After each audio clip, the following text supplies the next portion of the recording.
The night before the battle, nobody slept. Along the eastern bank of the Bhagirathi River, 3,000 exhausted men lay in the darkness beneath the mango trees, listening to the distant sound of drums. Their clothes were still wet from 8 hours of wading through floodwater.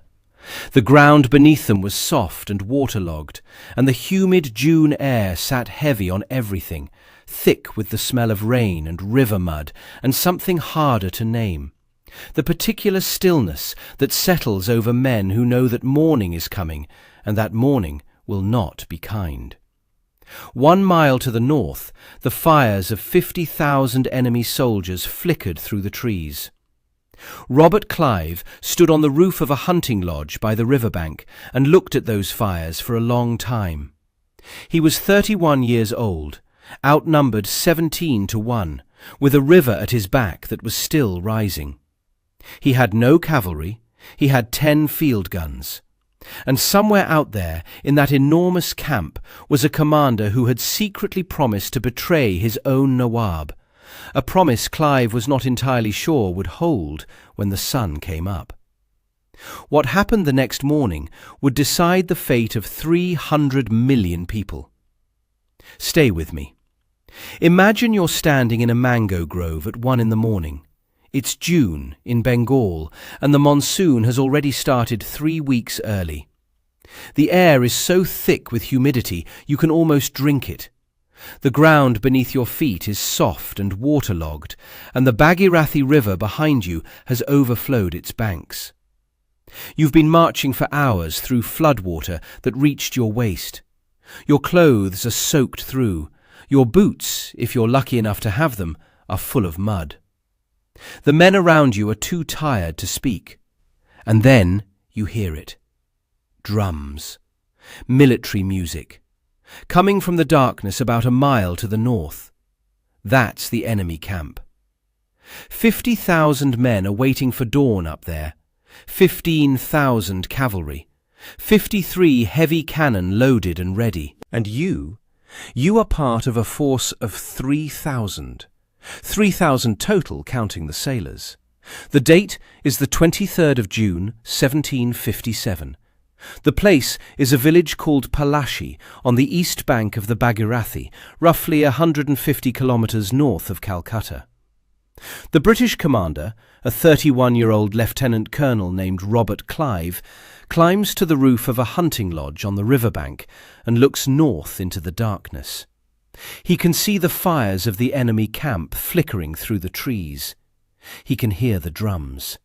He doesn't sleep. What Clive is about to face in a few hours isn't just a battle he probably can't win. It's a confrontation that will determine who controls the richest province in all of India, whether Britain or France becomes the dominant European power on the subcontinent, and, though no one standing in that mango grove could possibly know it yet, which empire gets to write the next 200 years of Asian history. 3,000 men against 50,000. 17 to 1. This isn't a battle where the underdog wins through superior tactics or inspired leadership alone. This is a story about bribery, betrayal, a freak monsoon rainstorm, and one officer who disobeyed direct orders at the exact right moment. And it is a story that changed the entire shape of the modern world. What happened at Plassey on June 23, 1757, didn't just decide a battle. It decided which power would rule 300 million people. And it set in motion a chain of events that runs unbroken all the way to the world we live in now. To understand why 3,000 men were standing in a mango grove in Bengal with nowhere to run, you need to understand what the world looked like in 1757. And the short answer is, it was on fire. The 7 Years' War had started the year before, and it was burning across 3 continents at once. Britain and France were fighting in Europe. They were fighting in North America. That conflict would eventually become the French and Indian War. And they were fighting, more quietly but just as seriously, in India. It was, in a real sense, the First World War, decades before anyone used that phrase. And the prize in India wasn't just prestige, it was money. Staggering, almost incomprehensible amounts of money. Bengal, in the mid-18th century, was probably the single wealthiest region in Asia. It sat at the mouth of the Ganges Delta, fed by some of the most productive agricultural land on earth. Its weavers produced the finest cotton muslin in the world, fabric so thin it was called woven air by traders who sold it in European markets. Its rivers formed a natural highway system that moved goods from the interior to the coast. Its annual revenues were estimated at around £2 million sterling, which, to give you a sense of scale, was roughly equivalent to the entire annual budget of the British government at the time. Bengal wasn't just rich, it was the kind of rich that changes empires. And in 1757, Bengal was technically controlled by a 20-year-old named Siraj-ud-Dowlah. Siraj had inherited the Nawabship, essentially the governorship, of Bengal, Bihar and Orissa in April of 1756, when his grandfather Alivardi Khan died. He was young, he was impulsive, and he had already started making powerful enemies before his grandfather's body was cold. He raided the palace of his own aunt, Ghasiti Begum, and seized her personal treasury. He sidelined established court figures. He made decisions fast and badly. The people who ran Bengal's finances and military, men who had spent decades in their positions, looked at this young ruler and saw someone they could not trust. But here is the thing that often gets lost in how this story gets told. Siraj wasn't wrong about the British. He understood, clearly and correctly, that the East India Company was not just a trading operation anymore. They had their own army. They were fortifying Calcutta without his permission. They were interfering in local politics. They were a state within his state, and they were getting stronger. His grandfather had managed them through a combination of negotiation and controlled tolerance. Siraj decided on confrontation instead. In June of 1756, he marched on Calcutta with 50,000 troops. Fort William, the company's main fortress, fell in a matter of days. The company's garrison mostly fled before he even arrived. In the aftermath of the fort's surrender, a number of British prisoners were confined in a small underground dungeon. One survivor's account later claimed that 123 of the 146 people locked in that room died overnight from heat and suffocation. Historians have debated the exact numbers ever since, and some have questioned whether the figure was inflated. What isn't disputed is that people died. And when the news reached London and Madras, the company decided they had the justification they needed. By August 1756, the Madras Council had dispatched an expeditionary force north to Bengal. Land forces under Colonel Robert Clive, naval squadron under Admiral Charles Watson. Their orders were to retake Calcutta, secure the company's position, and obtain, as one letter put it, ample recognition of the company's privileges, which, translated from the formal language of the 18th century, meant, make sure this never happens again. Clive had arrived in India years earlier as a company writer, a clerk, essentially, keeping ledgers and processing trade documents. He hated it. He attempted suicide twice in his early years in India, by his own later account, and both times the pistol misfired. He eventually moved into military service and found that he was extraordinarily good at it. The moment that made his reputation came in 1751 at the Siege of Arcot, where he held a fort with 200 men against a besieging force of 10,000 for 52 days. What marked him from the very beginning was this: where other officers saw a military situation and a political situation as two separate problems, Clive saw them as one. The military was an instrument of politics. Politics was the extension of war. He never separated them. By February 1757, Calcutta was retaken. The following month, Clive did something that crossed a significant line. He seized the French trading fort at Chandernagore on the Hooghly north of Calcutta, even though technically the local French commander and Siraj had agreed to mutual neutrality in Bengal. Clive didn't care. France and Britain were at war in Europe, and he was not going to leave a fortified French position in his rear. The attack worked.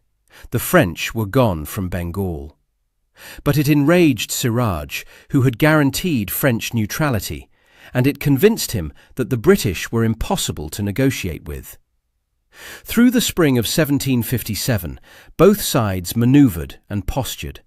Skirmishes, diplomatic letters, threats. And then the conspiracy began to take shape. The man at the centre of it was Mir Jafar Khan. Mir Jafar was the Bakshi, the paymaster general and commander-in-chief of Siraj's army. He was experienced, well-connected, and deeply ambitious. He resented Siraj's impulsive rule, and he believed, probably correctly, that Siraj's confrontation with the British was going to end badly for everyone. The Jagat Seth banking family, the wealthiest private bankers in Bengal, possibly in all of Asia, felt the same way. They had made their fortunes facilitating the trade that the British represented. A war that disrupted that trade was bad for business. They made approaches to the company. The deal was straightforward in structure, if breathtaking in its implications. Mir Jafar would withhold his troops when the battle came. He would hold his enormous contingent stationary, neither attacking the British nor defending the Nawab. If the British won, Mir Jafar would be installed as the new Nawab of Bengal. The company would receive substantial financial compensation. The Jagat Seths would be protected. Other commanders, Rai Durlab, Ya Lutuf Khan, were brought into the arrangement as well. Together, these conspirators controlled the majority of the Nawab's effective fighting force. Clive knew this. He understood that what he was really planning was not a military battle, but a political coup with a military component. The battle itself was, in a sense, the formality. The actual victory had been purchased in secret meetings and letter exchanges over the previous weeks. But here is the thing about conspiracies. They depend on people keeping their word. And on the 21st of June, 1757, Clive was not at all certain that Mir Jafar would. In a letter written from Katwa that day, he confessed, "I am really at a loss how to act at the present situation of our affairs, especially should I receive a confirmation by letter of Mir Jafar's resolution to stand neuter." He was still, 2 days before the battle, genuinely unsure whether his entire plan was going to collapse the moment the shooting started. If Mir Jafar changed his mind, if he looked at the odds and decided it was safer to stay loyal to his Nawab, Clive's 3,000 men would be surrounded and destroyed. No evacuation possible. The river was at their backs and rising. The ground where the battle would be fought was not dramatic terrain. There were no mountains, no narrow passes, no natural fortresses. This was the Bengal floodplain. Flat, wet, agricultural land bisected by rivers and irrigation channels. In June, with the monsoon beginning, much of it was already waterlogged. What made the specific location at Plassey matter wasn't the ground itself, but the features on it, and how each side could use them. The Bhagirathi River ran along the western edge of the battlefield, roughly north to south. This was the same river Clive's army had used to move their supplies north. 200 boats towed up against the current, carrying ammunition, food, and the cannon. The river was now both a supply line and a shield. It meant the British left flank could not be encircled. With 15,000 cavalry in the Nawab's army, that mattered enormously. The mango grove, Lakshbagh, as it was called locally, meaning roughly the garden of 100,000 trees, was the British anchor. It was about 800 yards long and 300 yards wide, oriented diagonally to the river. Around its perimeter was a ditch and a low earthen embankment, which functioned as a natural breastwork. The mango trees themselves were dense enough to provide overhead cover, which meant that artillery rounds passing above at a slight angle would hit branches and deflect, rather than landing cleanly on the men sheltering beneath. When Clive's army arrived at 1 in the morning and occupied this grove, they immediately understood why it was the right place to stand. It was defensible, it anchored to the river, and it gave them cover from the enormous guns that were going to be pointed at them in a few hours. 1 mile to the north, the Nawab's camp sat behind earthen entrenchments that ran 200 yards perpendicular from the river and then turned northeast, extending roughly 3 miles. At the angle of that turn stood a masonry redoubt, a proper fortified position with cannon mounted on it.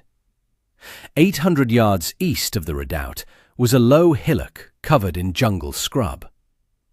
Between the two armies were 2 tanks, reservoirs essentially, ponds built for irrigation, surrounded by raised earthen mounds. The larger tank was closer to the Nawab's lines, the smaller one closer to the British. Those tank mounds would become key objectives later in the day. 200 yards forward of the British left flank were a cluster of brick kilns, low structures that provided solid cover for an advance party. Clive sent a detachment there early, with 2 6-pounders and 2 howitzers. It was a small thing, but it gave him a forward firing position that threatened the French position at the large tank mound across the open ground between the armies. Now, about those French. Saint-Fré, his full name in most sources is recorded as de Saint-Fré, commanded 45 French troops with 4 light field pieces. Jean Law, the chief of the French factory at Cosim Bazar, had sent him to assist the Nawab back in May, after a direct request for military help. Law himself was 2 days' march away with more troops, and he never arrived in time. But Saint-Fré was there, and his 4 French cannon were technically the most capable artillery on Siraj's side. They were lighter and more mobile than the massive Indian guns, and the French crews knew how to use them. Speaking of those massive Indian guns, this is worth slowing down to explain, because it's part of why the battle went the way it did. The Nawab's 53 cannon included 18, 24 and 32-pounder pieces. These were enormous weapons that could throw a cannonball weighing 32 pounds a considerable distance with tremendous destructive force. On paper, that sounds devastating. In practice, they were nearly impossible to manage. Each gun was mounted on a huge wheeled wooden platform. To move a single gun required 40 to 80 yoke of bullocks. That's up to 160 animals, plus elephants, to nudge the platform into position. Once the gun was set, moving it even slightly to adjust aim meant repositioning dozens of animals and their handlers. You essentially got one chance to aim correctly. The British guns were 8 6-pounders and 2 howitzers. smaller, lighter, less dramatic. But each one had a screw elevation mechanism that allowed the gunner to raise or lower the barrel angle with precision, adjusting range and trajectory on the fly. Indian cannon of this period didn't have this feature. The barrel angle was set by packing material under the breech, a much cruder method. British gunners could correct their fire in real time. The Nawab's crews could not. And on top of that, there was a widespread belief among Indian commanders of this era that European cannon needed 15 minutes to reload between shots. A myth that had probably developed from observing the massive, slow-loading Indian guns and assuming European artillery worked the same way. It did not. A trained British or sepoy gun crew could reload and fire a 6-pounder in well under 2 minutes. The British infantry were armed with the standard flintlock musket of the period, the Brown Bess, in the case of the regular troops, firing a smoothbore lead ball with an effective range of roughly 50 to 75 yards for aimed fire. Each soldier carried about 25 rounds in pre-formed paper cartridges stored in a leather pouch on a shoulder belt. The 39th Foot, 250 men, the only regular Crown Army regiment present, were veterans in the red coat of the British Army. The company's European infantry, roughly 650 men, were company soldiers, but similarly trained and equipped. The sepoys, about 2,100 men, wore shorter red coats and carried the same muskets. They were not raw recruits. Most had served with Clive through the Carnatic campaigns further south and were experienced, disciplined soldiers. The Topasses, roughly 200 Eurasian Christians, mostly of Portuguese descent, were another distinct infantry category. And then 60 Royal Navy sailors, pulled from Watson's ships, serving as infantry because Clive needed every man he could find. No cavalry.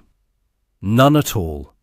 Against 15,000 horsemen. Now let's talk about the War Council at Katwa, because this is the decision that made everything else possible.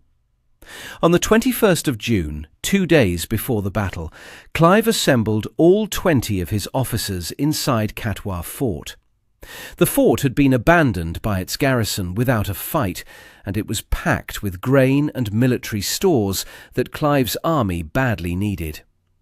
The question on the table was blunt. Do we attack now, or do we wait? The case for waiting was reasonable. The monsoon was starting.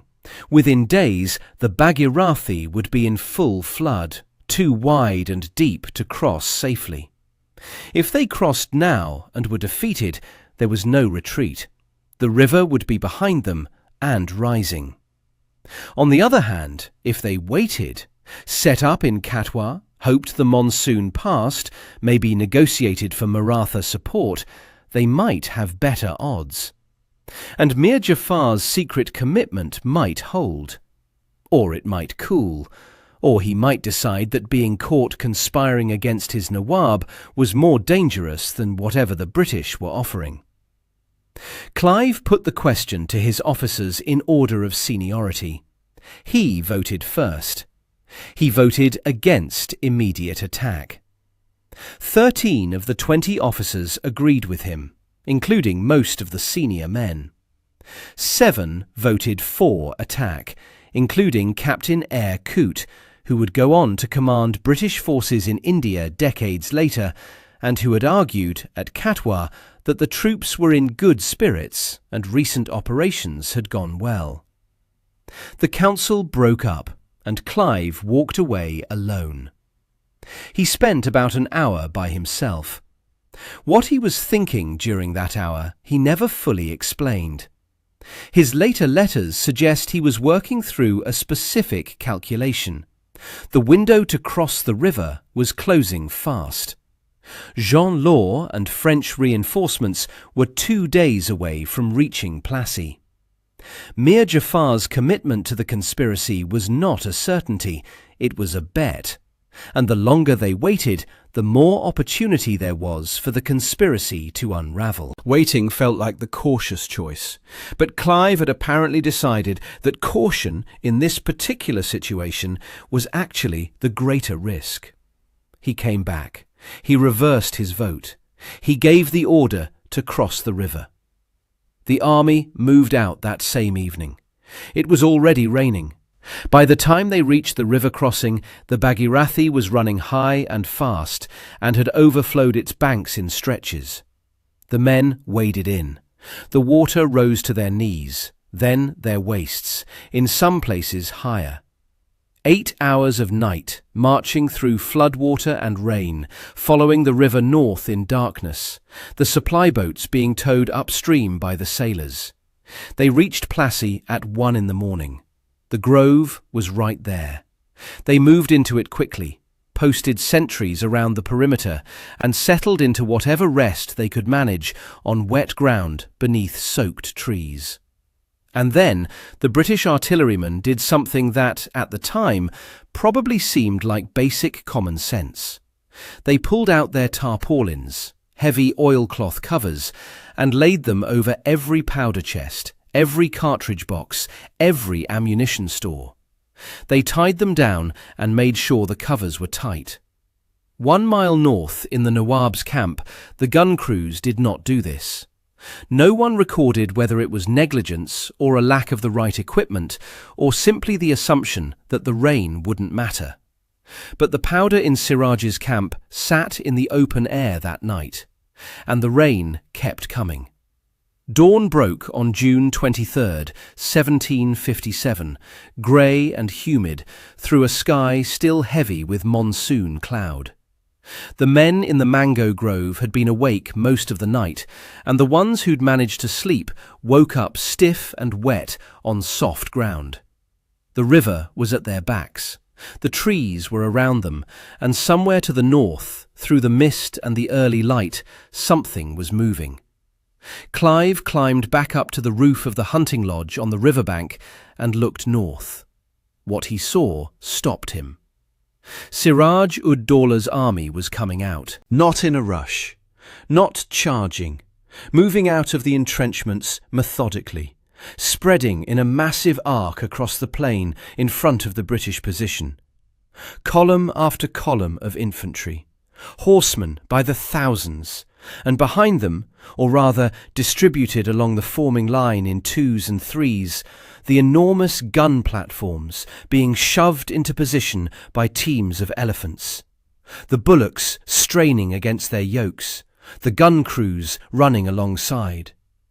The scale of it was genuinely staggering. The Nawab's line, as it took shape, extended for miles. It curled around the British position from the east and north like a very slow wave. And at its far northeastern edge, Mir Jafar's massive contingent kept extending the line further and further, until it threatened to wrap around the grove entirely and cover the British rear. Clive watched this from the roof of the hunting lodge. He watched Mir Jafar's troops fan out. He watched the encirclement develop. He later wrote that as he stood there, watching those tens of thousands of men pouring out of the Nawab's camp and spreading across the plain, the thought that crossed his mind was, what if they're all loyal? What if every one of those commanders decides this morning to stay true to the Nawab? It was too late to do anything about that. The decision had been made at Katwa. The army was here, the river was at their back, and the sun was coming up. Clive ordered his men out of the grove. His reasoning was tactical and psychological at once. If his troops sat inside the grove and waited to be surrounded, they would look and feel like men waiting to be slaughtered. He wanted to project confidence, show a bold front. So he drew his line up in front of the grove instead, with the left flank resting on the hunting lodge. The European troops went in 4 divisions across the centre. Major Kilpatrick on the left, Major Grant next, then Major Coote, then Captain Gaup on the right, with divisions of sepoys on each flank. The 6-pounders were split evenly, 3 on each side of the European centre, and an advance party with 2 6-pounders and 2 howitzers moved forward 200 yards to occupy the brick kilns on the left, giving them an advanced firing position that could reach the French at the large tank mound. The 2 armies looked at each other across a mile of open, waterlogged ground. Siraj-ud-Dowlah's best troops, the loyal core of his army, had taken position directly opposite the British. Mir Madan Khan, his artillery chief, and the one commander everyone on both sides acknowledged as genuinely capable and genuinely loyal, had placed himself with 5,000 cavalry and 7,000 infantry between the large tank and the river, with the heavy guns. Mohan Lal, a capable commander, was alongside him. St. Frey and his 45 French troops had set up their 4 field pieces on the earthen mound at the large tank, about half a mile from the British line. 2 massive guns, 18-pounders, perhaps 24, had been dragged into position between the tank and the river. To the northeast, Mir Jafar's vast contingent stood and watched. Then, at some point in the early morning, most estimates put it around 8 o'clock, the Nawab's guns opened fire. The sound of a 32-pounder at close range is not just loud. It's a physical event. The concussion travels through the ground and through your chest before your ears have fully processed the noise. When 53 guns open up, or try to, the effect is meant to be overwhelming. And for the first salvos, the Nawab's gunners found their range, and the British line took some hits. Men went down. The 6-pounders in the British line and at the brick kilns returned fire. Smaller reports, faster, more frequent. The French 4-gun battery from the tank mound added its fire. The exchange was real, and it was dangerous, and it was loud. And Mir Madan Khan, commanding the loyal vanguard, rode forward into it. He was killed by British cannon fire sometime in the morning phase of the battle. The historical accounts don't record exactly when. The fighting was continuous enough that the precise moment of his wounding got lost in the noise. What the accounts do record is the effect. Mir Madan was the one officer Siraj-ud-Dowlah trusted completely. He was, by multiple contemporary accounts from both sides, the most capable soldier in the Nawab's army. When he was struck and carried from the field dying, the news spread through the loyal vanguard immediately. The men who had been fighting hardest that morning suddenly had no commander. The most dangerous element of Siraj's army had just been decapitated. By mid-morning, Siraj-ud-Dowlah knew something was wrong beyond just Mir Madan. He sent for Mir Jafar. A message went back: advance, engage the British, break their line. Mir Jafar came to see the Nawab in person. There was a conversation, recorded in multiple second-hand accounts, though the exact words were never fully documented. Siraj pleaded with him. He pointed at the British position. He laid out the military logic. Mir Jafar made excuses, suggested caution, said the position needed more preparation. Siraj, growing desperate, produced a Quran. He asked Mir Jafar to swear an oath that he would fight. Mir Jafar swore. Then he went back to his troops and did nothing. The morning exchange continued. British 6-pounders against the Nawab's dispersed heavy artillery. The French 4-gun battery trading fire with the British advance party at the brick kilns. The British, behind their earthen embankment and tree cover, absorbed the fire reasonably well. The Nawab's gunners, despite their advantage in calibre, were firing at range over open ground at a position with real cover. The results were not what the sheer number of guns should have produced. And then, somewhere between 10 and 11 in the morning, the sky opened up. This was not the rain that had fallen the night before. This was a proper monsoon downpour, the kind that turns open ground into standing water in minutes and reduces visibility to almost nothing. It came down in sheets, near horizontal, driven by wind off the Bay of Bengal. The British artillerymen moved fast. Every crew knew exactly what to do. Tarpaulins came out, every powder charge, every cartridge box, every spare ammunition store was covered, tied down, protected. The gun barrels were elevated to keep water from running in. Within minutes, the British artillery was sealed against the rain. 1 mile away, in the Nawab's positions, the gun crews scrambled. But they had no tarpaulins, or not enough of them, or they were caught unprepared. The rain soaked into the open powder barrels. The pre-made cartridges softened and fell apart. The priming pans on the flintlocks filled with water. When the rain passed, maybe 30 or 40 minutes later, gun after gun in the Nawab's line misfired. The enormous 32-pounders that had been shaking the ground that morning now sat silent. The crews worked frantically to dry the mechanisms and reload, but the damage was done. And here is where a fatal mistake was made by Siraj's commanders.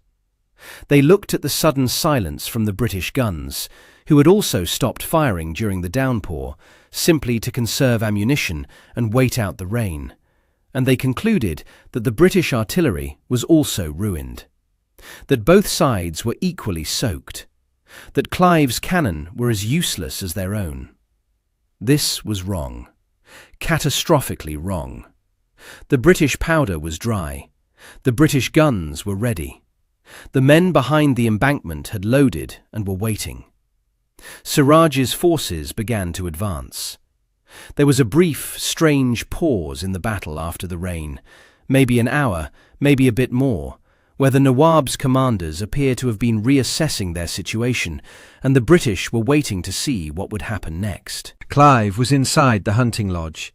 He had gone in during the lull to change out of his soaked clothes, a practical decision that would, within the next 30 minutes, create the most dramatic and consequential moment of the entire battle. He left Major Kilpatrick in command of the line with clear orders: hold position. By approximately 2 in the afternoon, the Nawab's forces had been pulling back toward their entrenchments for some time. The death of Mir Madan, the artillery failures after the rain, the general sense that the morning's attack had not broken the British position, all of it had created a cumulative loss of momentum.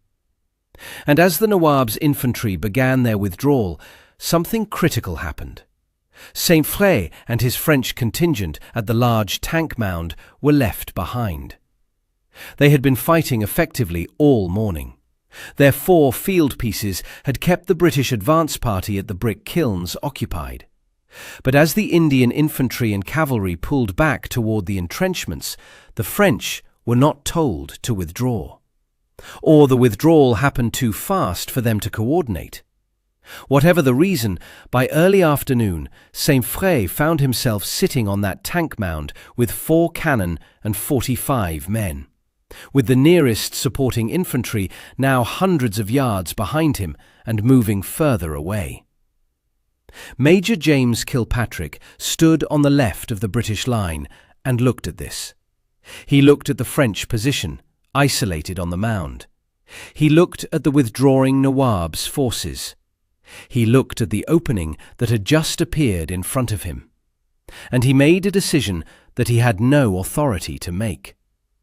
He took 2 companies of the 39th Foot, His Majesty's own regiment, the pride of the line, and 2 6-pound field pieces, and he ordered them forward towards St. Frey's position. He then sent an officer to find Clive and tell him what he'd done. The officer found Clive inside the hunting lodge, pulling on a dry coat. Clive came out of that lodge at speed. The accounts suggest he was furious, genuinely, not theatrically.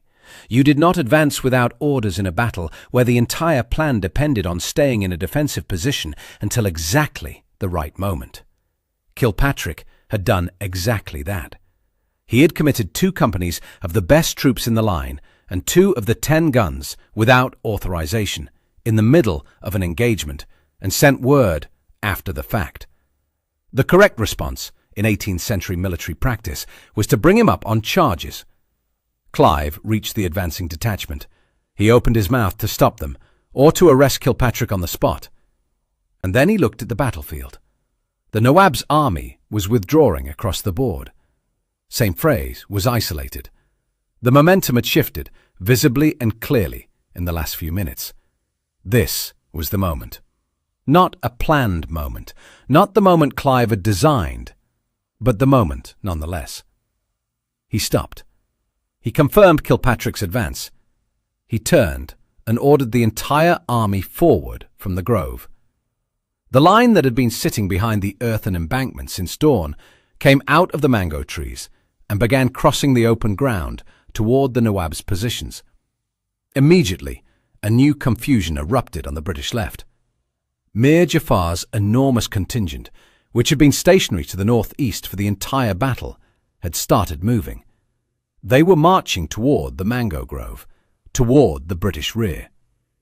Clive couldn't see clearly through the dust and the smoke and the distance whether this was Mir Jafar finally coming to help him or Mir Jafar finally deciding to attack.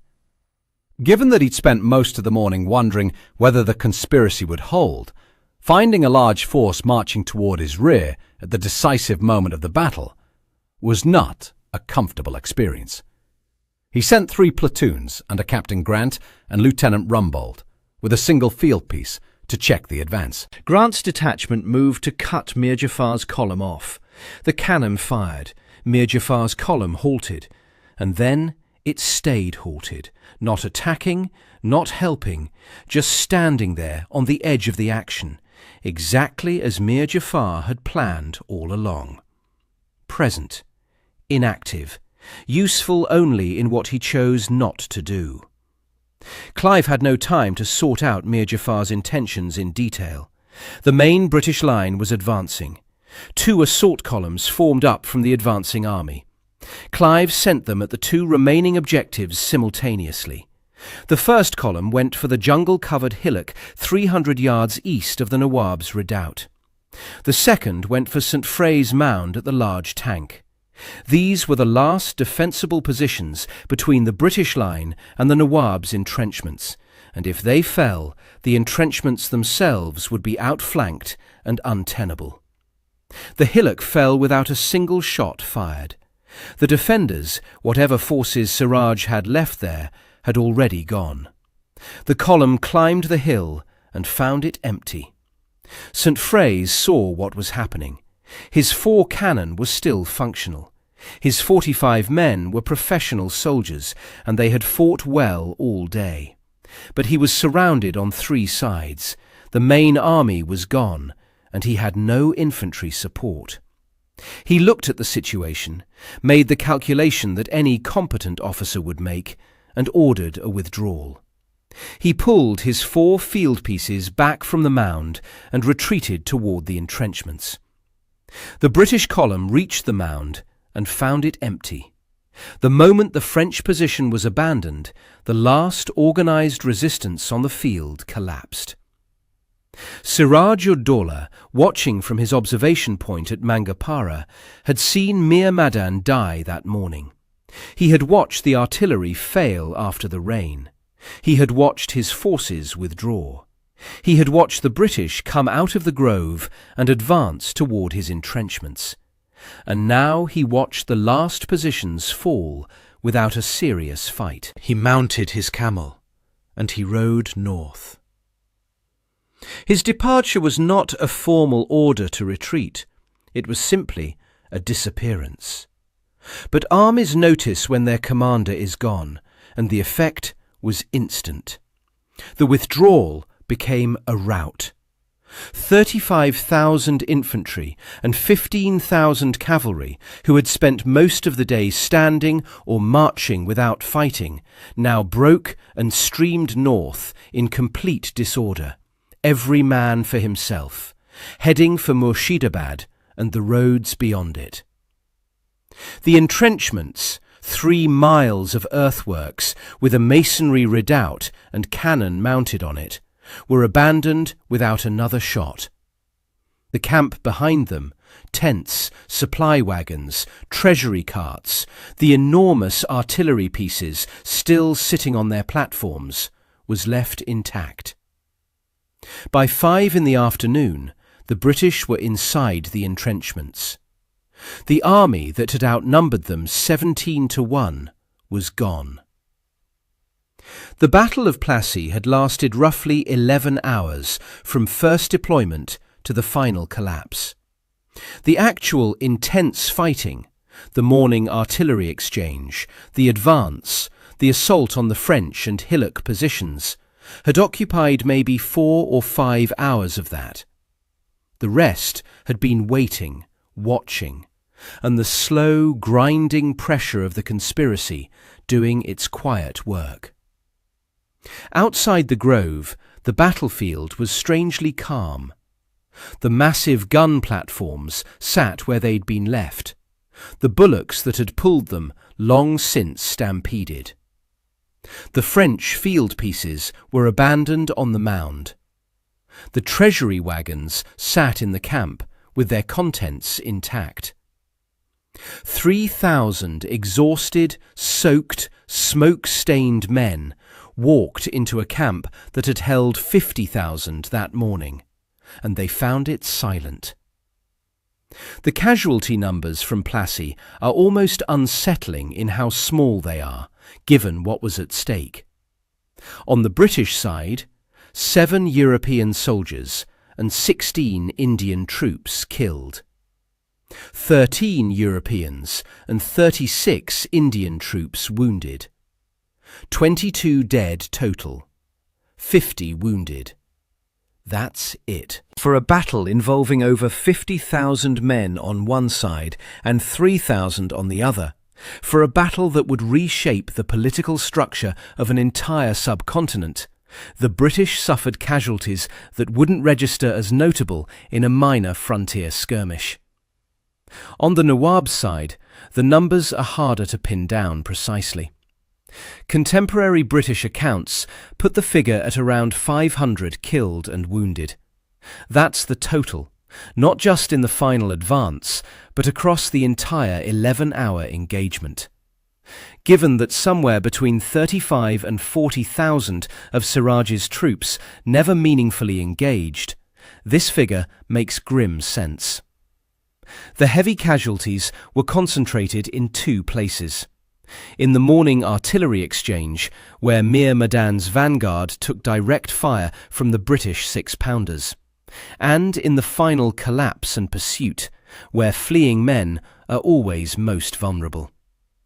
Walk out onto that battlefield in the late afternoon of June 23rd, and here is what you would have seen.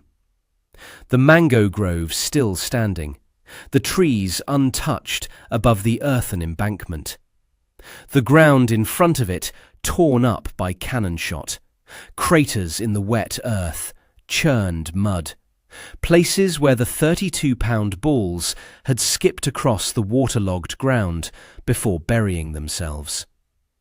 Near the brick kilns on the left, where the British advance party had traded fire with the French all morning, the ground was littered with spent cartridge paper and the debris of a prolonged exchange. A few dead horses in the open ground, caught in the crossfire. At the large tank mound, the earthen platform where St. Fraise had set up his 4 cannon. Abandoned, the gun carriages still there, the cannon themselves taken as prizes. The smaller tank untouched. And in the Nawab's camp, stretching back from the entrenchments for hundreds of yards, the detritus of an army that had simply evaporated. Tents, cook fires still burning, stores of grain and powder, the enormous artillery pieces on their wooden platforms, each one surrounded by the chains and yokes that had held the bullocks, the animals themselves long gone. The treasury wagons, untouched, still loaded. Siraj-ud-Dowlah had about a week left to live. He reached Murshidabad, but found no refuge there. His court had already begun the calculation of how to survive under the new order. His treasury was being counted and distributed. Word of what had happened at Plassey, and more importantly, of who had arranged it, was spreading through the city faster than he could move. He tried to disappear. He gathered what he could carry, disguised himself, and attempted to escape by boat, heading upriver away from Murshidabad, away from the British, away from Mir Jafar. He was recognized near a place called Rajmahal, several days' journey from the city. The people who found him brought him to Miran, Mir Jafar's son, at the Jafarganj Palace on the east bank of the Hooghly River. The date was the 2nd of July, 1757, 9 days after Plassey. Siraj-ud-Dowlah was 24 years old. He had been Nawab of Bengal for 14 months. He had been right, in the broad strokes, about what the British East India Company was and what it intended. He had been wrong about almost everything else. His choice of allies, his management of his court, his handling of the conspiracy that ultimately destroyed him. He had spent the last weeks of his rule extracting sworn oaths from men who were already planning his removal, pressing Qurans on commanders who had already accepted British gold. He was executed at Jafarganj, alone, without ceremony, and his body was reportedly paraded through the city on an elephant. A final public statement from Mir Jafar that the old order was finished. Clive, for his part, was not sentimental. His letters from this period are almost entirely focused on the financial settlement. The pre-battle agreement with Mir Jafar was now being converted into money, and there was a great deal of it to distribute. The company received payments amounting to millions of pounds.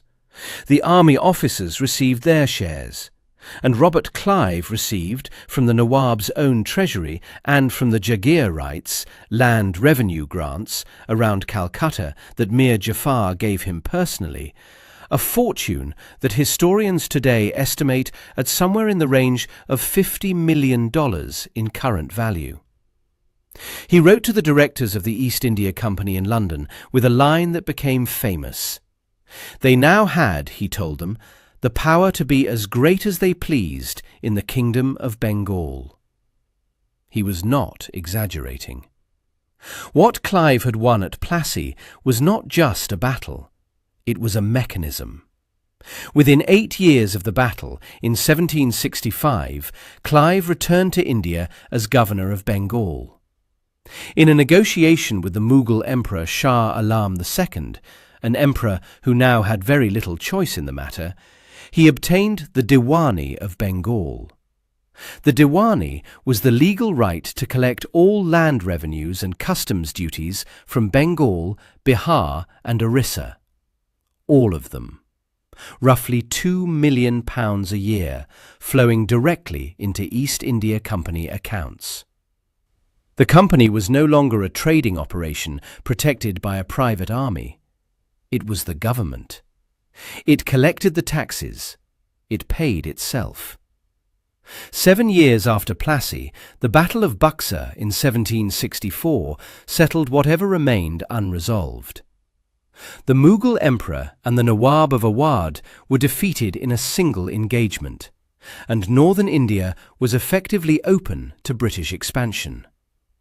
The pattern that Clive had established at Plassey, identify the most ambitious man near the throne, make him a deal he can't refuse, fight the battle as a formality, was applied again and again across the subcontinent over the following decades. Mysore, the Maratha Confederacy, the Punjab. Each time the template was slightly different, but the underlying logic was the same. The East India Company army that had 3,000 men at Plassey had grown to over 150,000 by 1800. Funded by Bengal's revenues, trained on European lines, equipped with the best weapons available. Unstoppable. France, meanwhile, never recovered its position in India.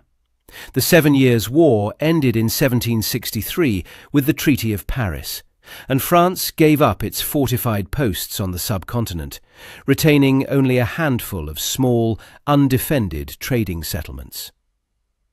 The French East India Company, crippled by the war and its losses in Bengal and elsewhere, was dissolved in 1769.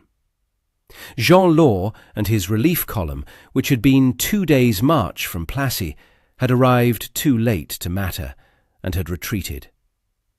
That distance, 2 days, was the margin by which France lost India. The British Raj, the formal Crown administration of India, was not declared until 1858, after the great uprising known as the Sepoy Mutiny, or the Indian Rebellion of 1857, finally ended the East India Company's direct rule. But the Raj was the long consequence of what had been set in motion at Plassey. The revenues of Bengal financed the Industrial Revolution. The manpower of India built a global empire. The administrative and legal structures imposed on the subcontinent shaped the political geography that exists today. The borders, the institutions, the unresolved tensions that India, Pakistan and Bangladesh still live with. And there is one more thing worth saying. What actually happened at Plassey, when you look at it honestly, wasn't 3,000 men defeating 50,000. It was a corporation bribing a general, buying a banking family's political support, manipulating a young ruler's court from within, and then sending 3,000 soldiers to make the result official. The military battle was the smallest part of what happened. Mir Jafar's troops outnumbered the British force by themselves. They just didn't fight. The question historians still argue about is whether Plassey was a conquest or a coup, whether the British took India, or whether India's internal divisions handed it over. The answer probably is that it was both, at the same time, inseparably, and that this is precisely why it mattered so much, and why it was so hard for the people who came after to fully reckon with what it meant. In Bengal and Bangladesh today, Mir Jafar's name is still a common insult. If you call someone a Mir Jafar, you're calling them a traitor. The word has outlasted the empire, the company, and every specific historical detail attached to the man himself. That's how deep the wound went. Centuries later, the mango trees at Plassey still grow along the Hooghly, and the monument that stands among them marks not just the spot where a battle was fought, but the moment an entire subcontinent changed hands. And if you've made it this far, if you're still here right now, then something in this probably landed differently than you expected. Maybe it wasn't just a battle. Maybe it was something about how the world actually works, and how it has always worked. Here's what Plassey really teaches, if you're willing to sit with it. The most consequential victories in life rarely happen on the open field. They happen in the quiet decisions made before the conflict even begins, in who you trust, who you align yourself with, and whether the people standing beside you are genuinely with you or simply waiting to see which way things fall. Clive didn't win because he was braver or stronger. He won because he understood people. He read the room, read the moment, and acted while others were still deliberating. The Stoic philosopher Marcus Aurelius wrote that you have power over your mind, not outside events, and that realizing this is where strength begins. Clive's strength at Plassey wasn't military, it was clarity. He knew exactly what he was doing and why, even when everyone around him was uncertain. That kind of clarity is available to all of us. If this story meant something to you, share it with someone who needs to hear it. Like, subscribe, and we'll see you in the next one.